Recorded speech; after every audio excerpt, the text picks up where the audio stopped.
Tudo começou numa tarde abafada em um apartamento antigo na Lapa. Antônio olhava pela janela, observando os arcos. Antônio tem 37 anos, morava na Ilha do Governador, e seu canal, Os Ecos da Vida, era sua paixão. Mas algo faltava. Ele sentia que falar de história sem vivê-la era como descrever uma cor para um cego. A obsessão o levou ao consultório do Dr. Hélio, um misto de psicólogo e sociólogo famoso por métodos de imersão regressiva. Você quer ver os bailes da Ilha Fiscal, Antônio?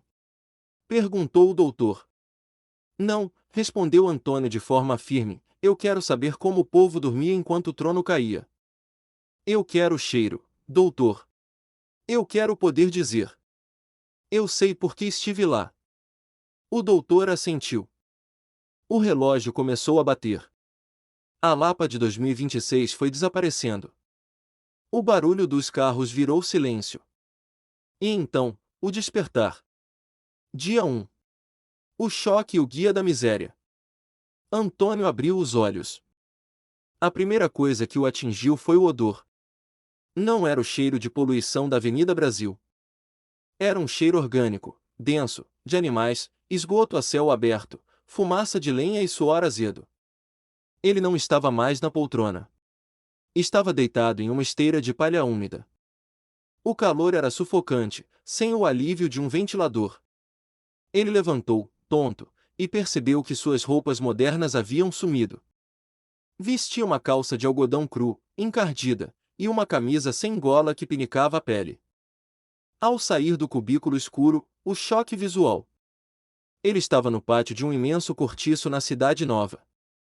Centenas de pessoas se amontoavam. Galinhas corriam entre crianças, mulheres negras lavavam roupas em grandes tinas de madeira. O barulho era uma sinfonia de gritos, choros e cantos. Tu tá perdido ou é doido, moço?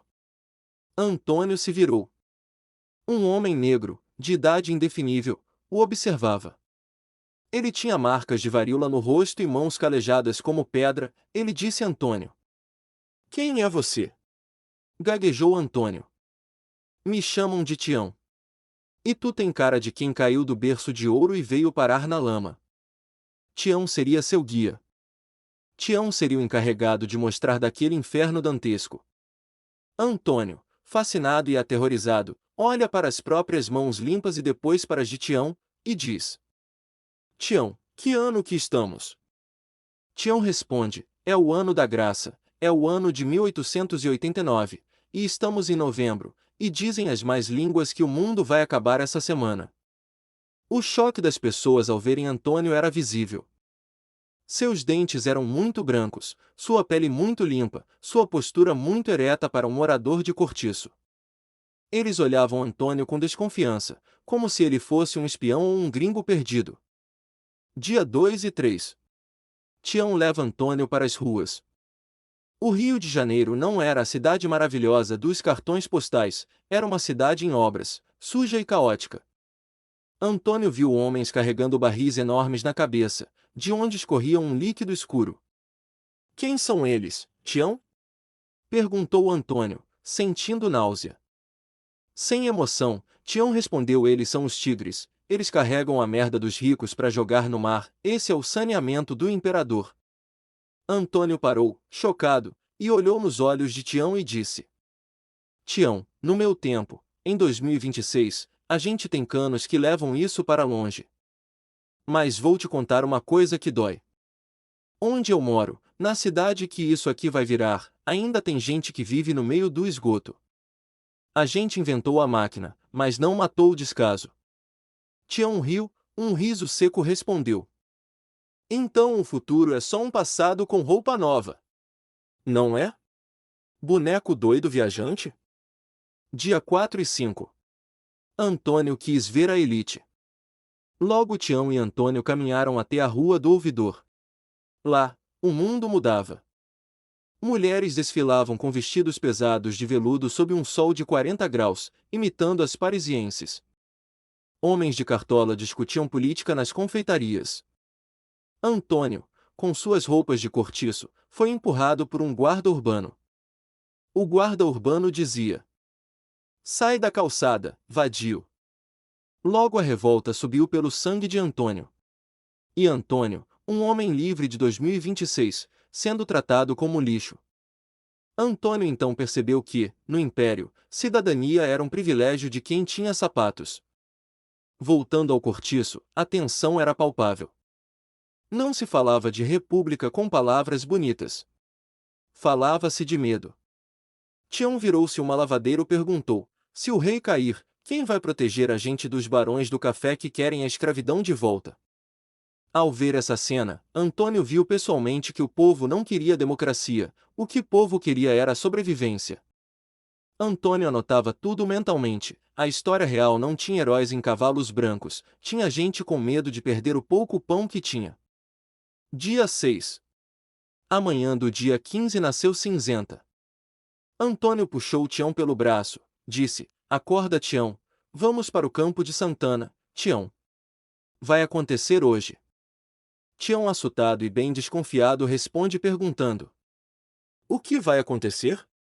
Antônio responde de volta: o Brasil vai mudar de dono. Chegando lá, Antônio e Tião viram a cena histórica. As tropas de Deodoro da Fonseca marchavam. Mas não havia povo celebrando. Não havia hino nacional cantado em uníssono. Havia silêncio e confusão.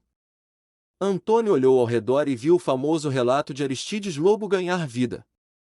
O povo assistia a tudo bestializado, achando que era uma parada militar. Ao ver toda aquela movimentação, Tião então pergunta: o imperador morreu? Amargurado, Antônio responde: não, Tião. A verdade é que ele, o imperador, foi demitido. Tião olhou para os soldados, depois para os próprios pés descalços e perguntou a Antônio: e amanhã? O preço da carne seca baixa? A polícia vai parar de bater em preto na rua? Ao ouvir esses questionamentos, Antônio sentiu uma lágrima escorrer em seu rosto. Antônio, ele sabia a resposta de 2026, e então respondeu a Tião: não, Tião. A bandeira muda, mas a vida da gente, essa demora muito para mudar. Dia 7. No dia seguinte, a República já estava proclamada. Mas no cortiço, a rotina era a mesma. As mulheres lavavam roupa, os tigres carregavam os dejetos. A indiferença do novo governo com os pobres era a mesma do velho império. Antônio sentou-se na esteira, exausto. O cheiro, o calor, a injustiça, tudo aquilo estava impregnado em sua alma. Tião se aproximou de Antônio e ofereceu um pedaço de broa de milho. Perguntou a Antônio: tu volta pro teu tempo agora, viajante? Antônio respondeu: volto, Tião, meu tempo aqui nessa época chegou ao fim. Tião disse de volta para Antônio: então conta para eles.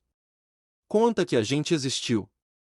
Que a gente não foi só paisagem para o cavalo do marechal passar. Logo a visão de Tião foi ficando turva. O som das galinhas e das carroças foi substituído pelo zumbido do ar-condicionado, e Antônio abriu os olhos no consultório na Lapa. Antônio estava de volta a 2026. Mas Antônio já não era mais o mesmo. Antônio então caminhou até a janela e olhou para o Rio de Janeiro moderno. Ele percebeu que a viagem no tempo não foi para ver o passado, foi para entender o presente. A grande lição que Antônio trouxe daquele cortiço é que a política muda nos palácios, mas a realidade só muda quando a gente olha para quem está na base da pirâmide.